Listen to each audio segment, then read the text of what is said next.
अस्सलामु अलैकुम वरहमतुल्लाहि वबरकातुहू। तो आज फिर हम इस कारी अरशद गनी के नाम से चैनल है, इस पर इंशाअल्लाह एक वीडियो अपलोड हो रही है। जो मैंने कल सबक पढ़ाया था, कल बल्कि पढ़ाया नहीं था बल्कि कल सुना गया था सबक, आज सबक अगला पढ़ाएंगे। और आज माशाअल्लाह बच्चे भी आज सारे हैं करीब करीब, भाई कायदे वाले भी आज रोक रखे मैंने, इनको भी आज वीडियो के अंदर लिया हूँ। किसी तरह इनका भी एक जज्बा पैदा हो, शौक़ पैदा हो, इसलिए आज तमाम कायदों में आज बच्चे को रोक रखे हैं। तो आपसे गुजारिश ये है कि अगर आप इस चैनल पर नए हैं तो बड़ी मेहरबानी होगी आपकी। आपसे दरख्वास्त ये है कि आप इस चैनल को ज़रूर सब्सक्राइब करें ताकि नई आने वाली वीडियो आपको मिलती रहे।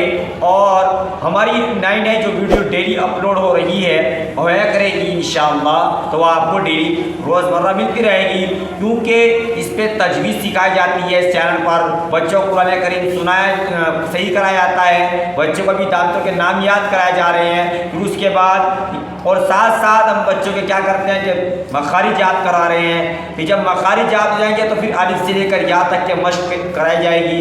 तो इसी तरीके से आपसे दरख्वास्त ये है कि आप इस चैनल को ज़्यादा से ज़्यादा लोगों को शेयर ज़रूर करें, लिंक सेंड करें और वीडियो को ज़्यादा से ज़्यादा ज़रूर शेयर करें ताकि दूसरे लोग भी कुरान करीम को सही पढ़ने वाले बन जाए और दूसरे लोग भी कुरान करीम को अच्छे अंदाज में पढ़ने वाले बन जाए। तो सबसे पहले हम आपकी तमाम बच्चों से एक बार मुलाकात करवाते हैं, उसके बाद सबक स्टार्ट करते हैं। तो देखिए बच्चों, कल आपसे सबक सुना गया था और आप लोगों ने सबक माशाअल्लाह बड़ा अच्छा सुनाया है और अल्लाह का फजल है कि लोग भी आपको बहुत पसंद कर रहे हैं। तो अब चलिए आप मखारिज याद करते हैं कि हमने 4 दांतों के नाम याद किए थे। कितने दांत के नाम याद किए थे? 4 दांत के नाम याद किए थे। कौन कौन से? जो सामने के जो 4 हैं, क्या हैं? जो सामने के जो 4 दांत हैं उनको क्या कहते हैं? सनाया। और ऊपर के जो 2 दांत हैं वो क्या कहते हैं? और नीचे के सुफला। अब देखो जो सनाया, ये 2 दांत ऊपर के सनाया उड़ गया और नीचे के 2 दांत सनाया सुफला, ये मशहूर है। लेकिन सनाया से मिले हुए दाएं बाएं, सनाया से मिले हुए दाएं बाएं ऊपर नीचे 4 दांत और हैं। सनाया से मिले यानी कि दाएं और बाएं मिले हुए ऊपर नीचे 4 दांत और हैं। एक बार और समाप्त फरमाए। सनाया से मिले हुए ऊपर नीचे दाएं बाएं 4 दांत और हैं, इनको रबाइयात कहते हैं। क्या कहते हैं? इनको रबाइयात कहते हैं। क्या कहते हैं? रबाइयात। बोलो रबाइयात, रबाइयात। फिर बोलो, फिर बोलो। और थोड़ी आहिस्ता आवाज़ रखो ताकि वीडियो के अंदर आपकी आवाज़ थोड़ी क्लियरिटी आ सके, क्योंकि अगर आप चिल्ला कर बोलोगे तो सामईन को सुनाई नहीं आएगा फिर। ठीक है, तो इसीलिए धीमी आवाज़ रखो, आहिस्ता आवाज़ रखो। क्या कहते हैं? रबाइयात। क्या? रबाइयात। ठीक है। सनाया से मिले हुए दाएं बाएं ऊपर नीचे 4 दांत और क्या कहते हैं? रबाइयात। अब चलते हैं। हमने सबसे पहले किस चीज़ का वो कराया था हमने, मतलब मखारिज कितने याद कराए? 2 मखारिज याद कराए। 2 मखारिज मतलब किसके याद कराए हमने? मखारिज अलिफ का मखरज क्या है?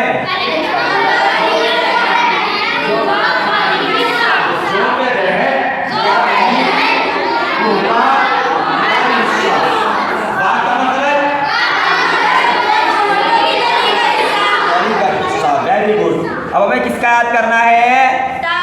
ता का याद करना है। ता का याद करना है। ता का मखरज देखिए बड़ा आसान है, बड़ा आसान तरीका है।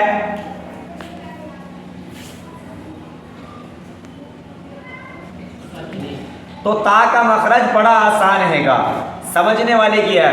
तो अब ता का मखरज देखिए क्या क्या है। ता का मखरज बड़ा आसान है। तो अगर आप 2 मखारिज डेली याद करोगे तो इंशाअल्लाह तरक्की होगी, आपके मखारिज भी याद जाएंगे और आपका काम भी इंशाअल्लाह हो जाएगा। ता का मखरज, ज़बान की नोक और सनाए उलिया की जड़। ज़बान की नोक और सनाए उलिया की जड़। कि बोलो ज़बान की नोक और सनाए उलिया की जड़।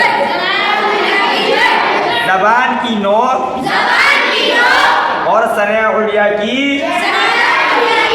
जड़। ता का मतलब बड़ा आसान है, ज़बान की नोक और सनाए उलिया की जड़। अब आते हैं सा का मखरज। सा का मखरज, ज़बान की नोक और सनाए उलिया का किनारा।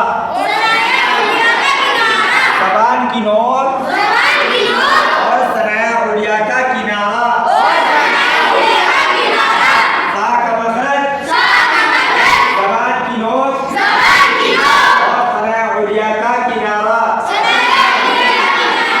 का मखरज, ज़बान की नोक और सनाए उलिया की जड़। सा का मखरज, ज़बान की नोक और सनाए उलिया का किनारा। तो आज का सबक आपके लिए यही था कि आज 4 दांतों के नाम याद करें जो सनाया से मिले हुए, दाएं बाएं ऊपर नीचे 4 दांत हो रहे हैं, उनको क्या कहते हैं? रबाइयात। रबाइयात। और ता का मखरज, ज़बान की नोक और सनाए उलिया की, और सा का मखरज, ज़बान की नोक और सनाए उलिया का किनारा। ये है आज का आपका सबक। बस इतना ही सबक है कि आप मखारिज लगातार याद करिए तो इंशाअल्लाह बहुत बड़ा नफ़ा होगा। तो कुरान करीम जो है सही पढ़ना हर मुसलमान, मर्द हो चाहे औरत, कुरान करीम को तजवीज़ से पढ़ना क्या फ़र्ज़ ऐन है? क्या है? फ़र्ज़ ऐन। तो कुरान करीम को सही पढ़ने की कोशिश करेंगे, नहीं करेंगे?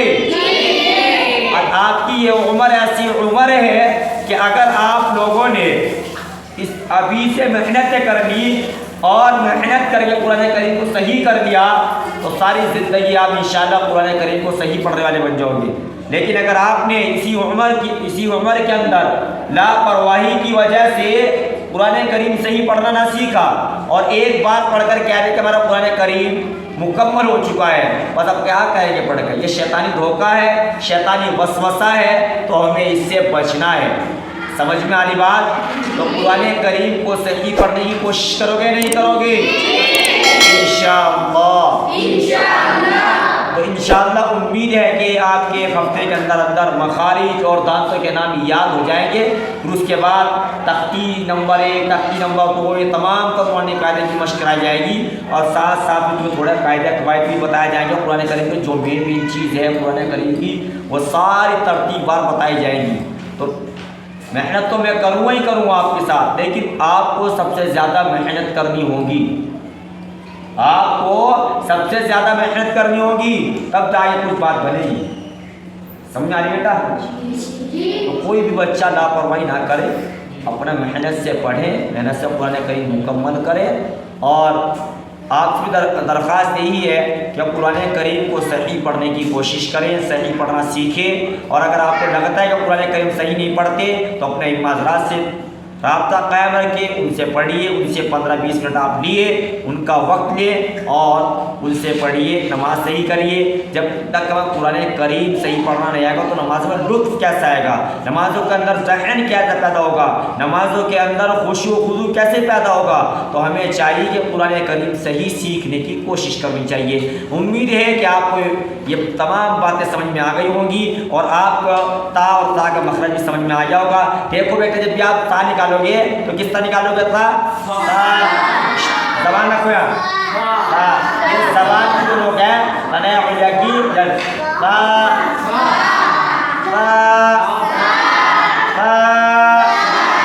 और ताए कहोगे तो ता अलिफ बा ता के साथ